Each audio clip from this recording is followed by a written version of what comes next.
औज़ु बिल्लाहि मिनश शैतानिर रजीम बिस्मिल्लाहिर रहमानिर रहीम। मेरी मुहतरम माओ, प्यारी बहनों और बेटियों, अस्सलामु अलैकुम। आज हम इंशाअल्लाह तिलावत करेंगे अपने अगले सबक की, जो कि है सूरह अनाम की आयत नंबर 131 और 132। ये है 131, ये है 132, यानी कि आयत नंबर 131 एंड 132 इंशाल्लाह तिलावत करेंगे तर्जुमा के साथ और तफसीर के साथ। तो चलें शुरू करते हैं आज का सबक। लेकिन शुरू करने से पहले बेल के आइकन को प्रेस करें और चैनल को सब्सक्राइब करें ताकि अगली वीडियो आपको आसानी से मिलती रहे। तो चलें शुरू करते हैं आज का सबक। अच्छा, और हो सके तो शेयर भी करें, क्योंकि ज्यादा शेयर करेंगे तो ज्यादा लोग देखेंगे, ज्यादा लोग देखेंगे पढ़ेंगे तो हम सबको सवाब मिलेगा जो जो शेयर करेगा। तो चलिए शुरू करते हैं आज का सबक। आयत नंबर 131 शुरू होती है यहाँ से। औज़ु बिल्लाहि मिनश शैतानिर रजीम बिस्मिल्लाहिर रहमानिर रहीम। ज़ालिका, ज़ालिका के मीनिंग है वो, लेकिन इधर हम इसके मीनिंग लेंगे इसलिए। अल्लम, ये के नहीं। अन के मीनिंग ये के, और किसी जगह इसके मीनिंग अगर के भी लिए जाते हैं। लम के मीनिंग नहीं। यकुन, हुआ। यकुन रब्बु का, हुआ रब तेरा। मुहलिका, हलाक कर दे। मुहलिकल उरा, किसी बस्ती को हलाक करे। बिजुल्मिन, साथ जुल्म के या साथ गुनाहों के, यानी वो गुनाह करे, उनके गुनाहों पर उनको हलाक करे। बिजुल्मिन व अहलुहा, और रहने वाले उसके। अहलु के मीनिंग रहने वाले, हा के मीनिंग उसके। गाफिलून, और वो बेखबर हो, उनको मालूम ही ना हो कुछ कि वो क्या कर रहे हैं अपने गुनाहों का। अब इस आयत में अल्लाह ताला कहता है कि अल्लाह ताला किसी बस्ती को, किसी कौम को तब तक हलाक नहीं करता। हलाक का मतलब कि इस दुनिया में भी तबाह कर देना और आखिरत में भी बर्बाद कर देना, कुछ भी ना रहना, खाली हाथ रह जाना। हलाक के मीनिंग यानी अजाब दे देना, किसी बस्ती पर अजाब लाना। जब उस पर अजाब आ जाता है इस दुनिया में, तो जाहिर है इधर भी अजाब आ गया, हलाक हो गए, तबाह बर्बाद हो गए, और आखिरत में भी उनका कुछ हिस्सा नहीं रहा, क्योंकि इधर वो बुराइयां कर रहे थे तो अल्लाह ने उनको हलाक कर दिया, और आखिरत में भी वो हाली खात रहे, नेकी उन्होंने कोई की नहीं। तो अल्लाह ताला कहता है कि वो किसी बस्ती को उनके गुनाहों पर ऐसे हलाक नहीं करता कि उनको पता ही ना हो कि बुराई क्या है और भलाई क्या है। जब उनको मालूम नहीं हो कि इस बात पर हमारा रब अल्लाह हमसे नाराज होता है, तो हम ये काम ना करें, ये बुराई है, अल्लाह नहीं पसंद करता। अल्लाह अपने किसी भी मखलूक के साथ नाइंसाफी पसंद नहीं करता। अल्लाह खुद भी नाइंसाफी नहीं करता कभी भी। अगर किसी को अल्लाह किसी वजह से माफ करे तो उसमें भी हिकमत होती है। अल्लाह किसी बुरे इंसान को या जिन को ऐसे ही माफ नहीं करता। अल्लाह दिलों का हाल जानता है, उसमें कोई हिकमत होती है, अल्लाह का इल्म होता है, अल्लाह को इल्म होता है, इसलिए वो माफ कर देता है। नहीं तो अल्लाह के लिए अपने सारे मखलूक एक जैसे हैं। अल्लाह के पास 70 माओ जितना प्यार है अपने मखलूक के लिए। तो अल्लाह ताला किसी भी बस्ती को इस तरह हलाक नहीं करता कि जब तक वो बेखबर हो कि बुराई क्या है और भलाई क्या है और अल्लाह के अहकामात क्या है। तो अल्लाह ने हर बस्ती में, इसलिए हर बस्ती में अपने पैगंबर भेजे, हर कौम में अपने पैगंबर भेजे। जैसे कि आदम अलैहिस्सलाम के बाद से लेकर हजरत इद्रीस अलैहिस्सलाम, नूह अलैहिस्सलाम, लूत अलैहिस्सलाम, इब्राहिम अलैहिस्सलाम, सालेह अलैहिस्सलाम, हूद अलैहिस्सलाम, शुएब अलैहिस्सलाम, जिक्रिया अलैहिस्सलाम, यहया अलैहिस्सलाम, हर कौम में, हर बस्ती में कोई ना कोई पैगंबर भेजे हैं और उन पैगंबरों के जरिए अपने अहकामात भेजे हैं।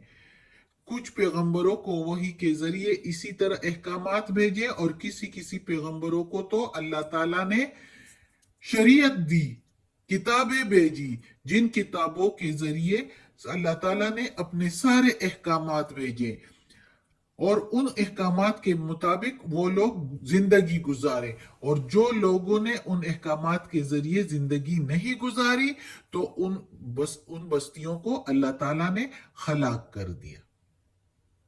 जैसे कि लूत अलैहिस्सलाम पर जो है वो पत्थरों की बारिश हो गई, हूद अलैहिस्सलाम की कौम पर जो है उन पर भी आंधी आई और जो है जलजला आंधी, शुएब अलैहिस्सलाम, सालिह अलैहिस्सलाम की कौम पर भी, इस तरह सारे पैगंबरों पर जो है कौमों पर जो है अल्लाह ताला ने शदीद अजाब भेजे और ऐसे अजाब भेजे कि एक ही दिन में वो सारे खत्म हो गए। तो ये अल्लाह ताला ने तब भेजे अजाब जब उधर पैगंबर आए, पैगंबरों ने अपनी अपनी कौम को सब कुछ बताया, अल्लाह के अहकामात पहुंचाए और उनको मना करते रहे कि ये बुरे काम है, अल्लाह ये काम पसंद नहीं करता, ये दूसरों के साथ नाइंसाफी है, इसलिए ये काम छोड़ दो, ये ना करो, अल्लाह के अहकामात के मुताबिक जिंदगी गुजारो। लेकिन उन्होंने नाफरमानी की, उन्होंने नहीं माना और जब नहीं माना तो अल्लाह ताला ने फिर उनको हलाक कर दिया, उन पर आजाब आए, मुख्तलिफ किस्म के अजाब, किसी पर जलजले, किसी पर सीगा का चीख जिससे उन सब के जो है कान फट गए और जिस्म के जो दिमाग जो है सारा कुछ वो उस सीगा से, उस आवाज से वो हलाक हो गए। किसी पर आंधी आई, किसी पर जलजले आए, किसी पर जो है पत्थरों की बारिश हुई, किसी पर आग की बारिश हुई। तो इस तरह अल्लाह ताला ने उन कौमों को हलाक कर दिया और उनका अहवाल जो है, उनकी खबरें जो है इबरत के लिए अल्लाह ताला ने इस कुरान में भेजे हैं। अल्लाह ताला ने उनके अहवाल बयान किए हैं इस कुरान में ताकि हम लोग उनसे इबरत लें और हम उस तरह की नाफरमानी अल्लाह ताला के अहकामात की ना करें। अल्लाह हमें तौफीक दे कि हम ना करें, अल्लाह ताला की नाफरमानी ना करें और अल्लाह ताला के फरमा बरदार बंदों में जो है अल्लाह हमें शामिल कर दे। अगली आयत है वलिकुल्लिन, और हर एक के लिए दरजातुन, दर्जे हैं, दरजातुम मिम्मा, उसमें से जो अमिलू, जो अमल किए, वमा, और नहीं, रब्बुका, रब तेरा, बेगाफिलिन, सात गाफिल या बेहबर, अम्मा, उससे जो, यामलून, वो जो अमल करते हैं, और तेरा, और नहीं है तेरा रब गाफिल उससे जो वो अमल करते हैं। अब इस आयत में अल्लाह ताला कहता है कि हर एक के लिए दर्जे हैं उस जहान में, यानी जब मौत आ जाएगी और मौत के बाद जब दूसरी जिंदगी होगी तो और कयामत के दिन हिसाब किताब हो जाएगा, तो फिर कुछ लोग जो अच्छे लोग होंगे, फरमाबरदार लोग होंगे, तो वो जन्नत में जाएंगे, लेकिन जन्नत में भी उनके दर्जे होंगे।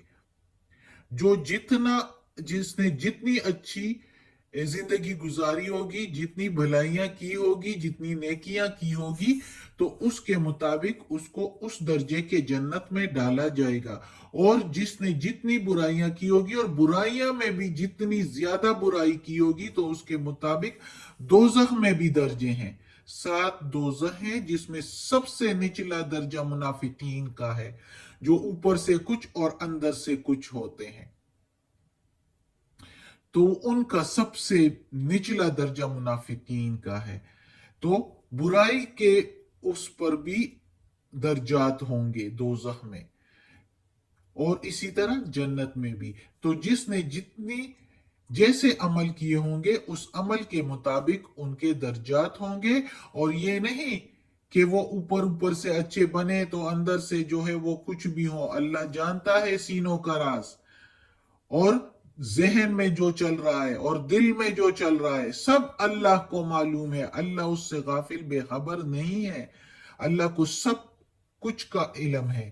اس لیے اللہ ہر بندے کا حساب کتاب خود کرے گا. اب ہم دیکھتے ہیں کچھ لوگ برے ہیں لیکن ہو سکتا ہے ان کے دل بہت اچھے ہو, رب کو معلوم ہے. اس لیے وہ اپنی حکمت کے ذریعے ان کو اچھا درجہ بھی دے سکتا ہے. تو اس لیے اللہ تعالیٰ کہتا ہے کہ اللہ تعالیٰ اپنے حکمت کے ذریعے کسی کو چھوٹی سی بات پر بھی بخش سکتا ہے, اور یہ اللہ کی مرضی ہے. لیکن اللہ ناانصافی کبھی بھی نہیں کرتا, اور نہ ہی کسی کو ناانصافی کرتے ہوئے پسند کرتا ہے. اس لیے جو ناانصافی برائی کرے گا, ظاہر ہے جو ناانصافی کرے گا, جیسے کہ کوئی کم تولے گا, ناانصافی ہوئی کسی دوسرے کے ساتھ, تو اس کے لیے سزا, تو ہلاک کرے گا ان کو. اسی طرح مختلف برائیاں دوسری بھی سوچو تو اسی طرح ہی اس کا جو ہے وہ نکلتا ہے رزلٹ. کوئی نہ کوئی جو بھی کوئی برائی کرتا ہے دوسرے کو اس سے نقصان ہوتا ہے, اور یہ ناانصافی ہوتی ہے, اور یہ اللہ پسند نہیں کرتا, اور اس کی وجہ سے ان کو جو ہے وہ سزا ملے گی دوزخ کی صورت میں, اور وہ بھی درجے ہیں اس کے, اور اللہ کو سب کچھ معلوم ہے جو کوئی جو کچھ بھی کرتا ہے. صدق اللہ العظیم. آج کا سبق ختم ہوتا ہے. اللہ ہمیں توفیق دے کہ یہ قرآن مجید کا ترجمہ مکمل کریں, اس پر عمل کرنے کی توفیق دے یا رب العالمین, یا مالک یوم الدین, یا علی کل شیء قدیر. یہ قرآن مجید کے ترجمے میں تلاوت میں زیر زبر پیش اور تلفظ میں کوئی غلطی ہوئی ہو تو یا اللہ معاف کر دینا, اپنے نیک بندوں میں شامل کر دے اور ہمیں عافیت والے معاملات دے. آمین.